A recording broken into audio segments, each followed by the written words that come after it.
ভারত পাকিস্তানের মধ্যে কয়েকদিনের রক্তক্ষয়ী সংঘাত শেষ হয়েছে গেল 10ই মে। সীমান্ত এখন অনেকটাই শান্ত থাকলেও পাকিস্তানের আকাশে ভারতীয় ড্রোন ওড়ার খবরে আবারও উত্তেজনা দেখা দিয়েছে। লাহোরে একটি ড্রোন ভূপাতিত করার দাবি করেছে পাকিস্তানের গণমাধ্যম। গোয়েন্দা সংস্থা বলছে এটি ভারতের নজরদারি ড্রোন, যদিও এ বিষয়ে এখনো কোনো মন্তব্য করেনি নয়াদিল্লি।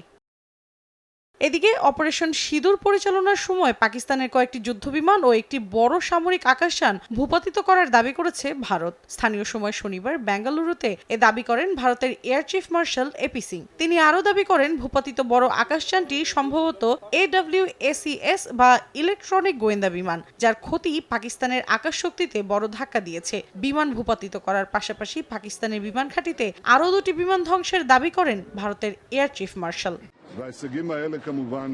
ভারত পাকিস্তান সংঘাতে ইসরায়েলি অস্ত্র ব্যবহার করা হয়েছে বলে জানিয়েছেন প্রধানমন্ত্রী বিনিয়ামিন নেতানিয়াহু। তিনি বলেন, যুদ্ধে ভারতীয় সেনারা ইসরায়েলের তৈরি হারপি ড্রোন, ক্ষেপণাস্ত্র সহ বিভিন্ন অস্ত্র ব্যবহার করেছে। যুদ্ধক্ষেত্রে এসব অস্ত্র সফল হয়েছে বলেও দাবি নেতানিয়াহুর।